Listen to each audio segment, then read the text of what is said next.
बुरा लगा। क्या कह रही हो? जवाब दिया बिल्कुल। इतने में शर्मिष्ठा कहने लगी, होगी तो गुरु की पुत्री होगी, अपने लिए होगी। इसका मतलब ये तो नहीं कि तेरे हर बात में सुनूंगी। अरे जो भी गलत बोलेगी, जितना भी कहेगी, मैं सुनती रहूंगी। देख लिया, ज्यादा बड़ी बात मत कर। ब्राह्मण की पुत्री है तो क्या हुआ? क्या हुआ? गुजर भी तो मेरे ही घर होती है? अरे गुजर भी तो मेरे घर हो रही है, तेरा बाप लेकर के मेरे घर रहता है। तू ज्यादा बड़ी पंडितानी मत बने, ज्यादा औकात मत दिखाए, क्योंकि मेरे घर में तेरे माँ बाप का और तेरा पेट पल रहा है। शर्मिष्ठा ने कहा। देवयानी को बड़ा बुरा लगा और इतना कहने के बाद शर्मिष्ठा ने वस्त्र तो नहीं दिए और देवयानी को कुआं में ढकेल दिया। चलिए इधर।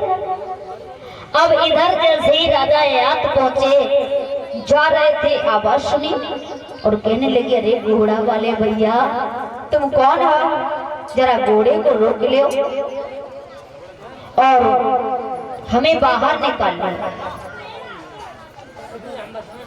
जैसी घोड़ा रोका, आगे बढ़े। उन्हें प्यास लग रही थी वैसे भी, तो आगे बढ़े हैं। और जैसे ही आगे बढ़े तो आवाज आई है कि इधर को मत आना, क्योंकि मेरी अवस्था देखने लायक नहीं है।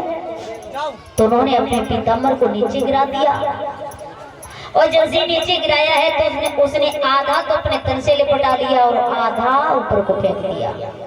उसे जब पकड़ करके बाहर निकाला है, जैसे पार पर आए तो देवयानी का हाथ पकड़ करके राजा यात ने बाहर खड़ा कर दिया। वहां से चले। देवयानी कहने लगी, अब तुम कहाँ जा रहे हो?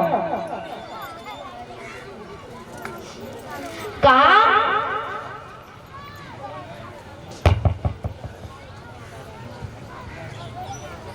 Hello hello hello hello hello.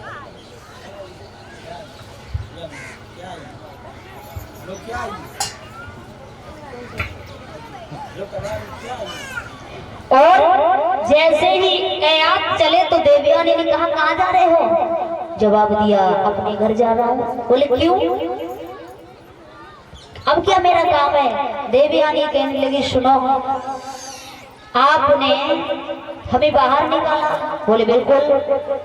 कहने का मतलब ये है, हमें ये बताओ कि ये हाथ जो होता है, लड़की का हाथ कौन पकड़ता है? परीक्षित महाराज। परीक्षित महाराज, कौन सी दुनिया में रहता हो तुम?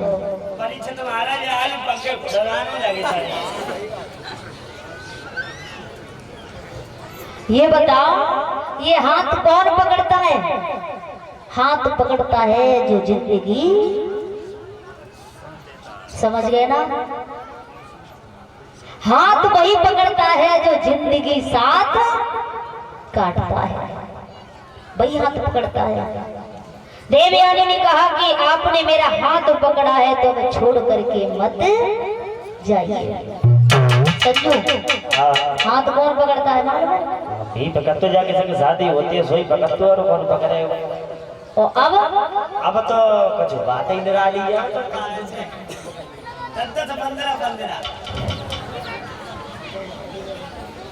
और आतन में आतन बनेंगे अगर सब पकड़ ले तो। अब तो जब कलयुग में कुछ पता ही ना है। वैसे हाथ तो तीन ही लोग पकड़ते हैं, बीमार पड़ जाओ तो डॉक्टर, और जो माता बहनें चूड़ी पहनती है तब मनिहार, और तीसरा ही होता है पति जो जीवन काटता है।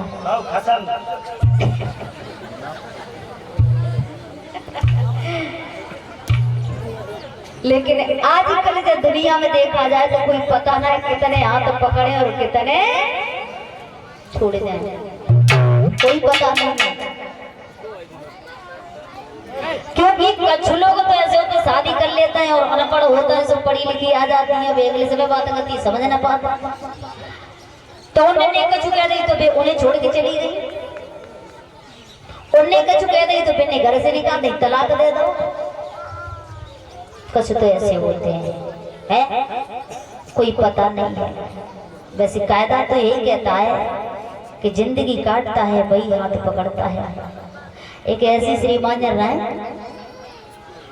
लेकिन भैया ये जमाना ही एक ऐसा है कि कोई चीज अगर निकल जाए और हिट जाए तो पापा न जाने कागजी चलती है। पहले गाना चलो मैडम बैठ बोलेरो में, अब साड़ी चलने लगी बैठ बोलेरो में, नमकीन आने लगी बैठ बोलेरो में।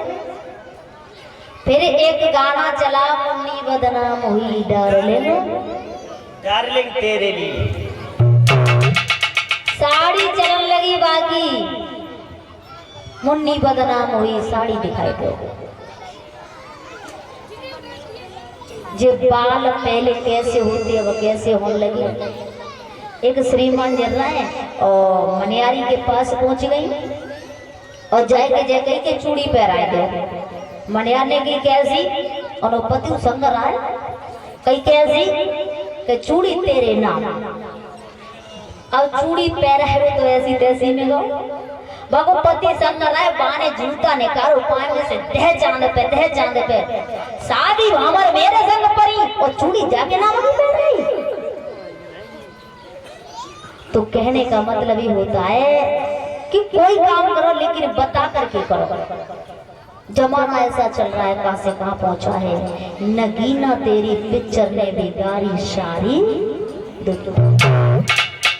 न गांव की लड़की बिगड़ी न शहर की लड़की बिगड़ी, जो चूड़ी वाली जींस ने बिगाड़ी सारी। न गांव के बुढ़ा बिगड़े न शहर के बुढ़ा बिगड़े, जब काले चश्मा वारी ने बिगाड़ी सारी। न गांव के लड़का बिगड़े, भैया माफ करियो माता बहना की तो जेल ही देंगे, आदत पड़ी हुई है तो बेकचरा काम नहीं। और तुम्हारी बातों में रह रही है हम तो दूसरी जगह की बात कर रहा है। न गांव के लड़का बिगड़े और न शहर के लड़का बिगड़े, जब मोबाइल वाली फैंसन ने बिगाड़ी सारी दुनिया।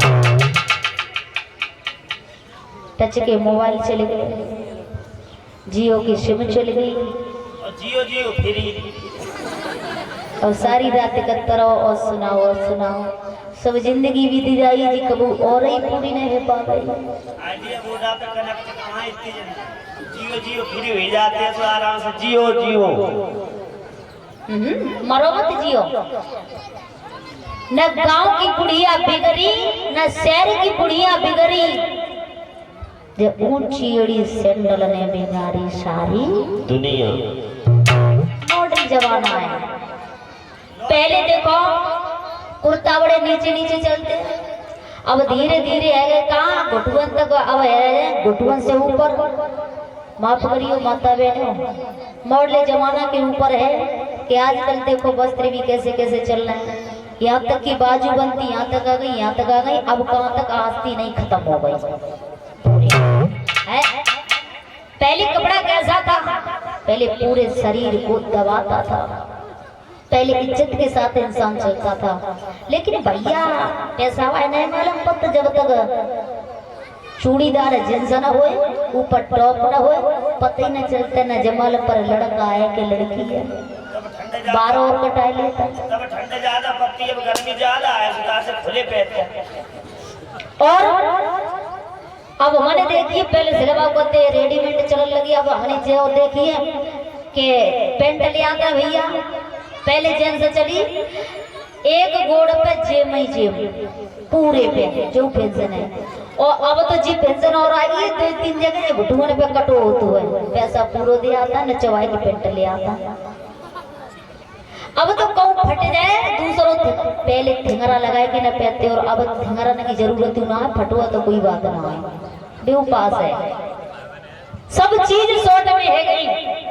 कहते उम्र क्यों नहीं इंसान की, इसी वजह से उम्र नहीं है, क्योंकि बात हो शॉर्ट, नाम हो शॉर्ट, खाए वो शॉर्ट, सोए वो शॉर्ट, जाए वो शॉर्ट। तो आदमी की उम्र कहाँ से होगी, आदमी की उम्र ही हो गई शॉर्ट है भैया।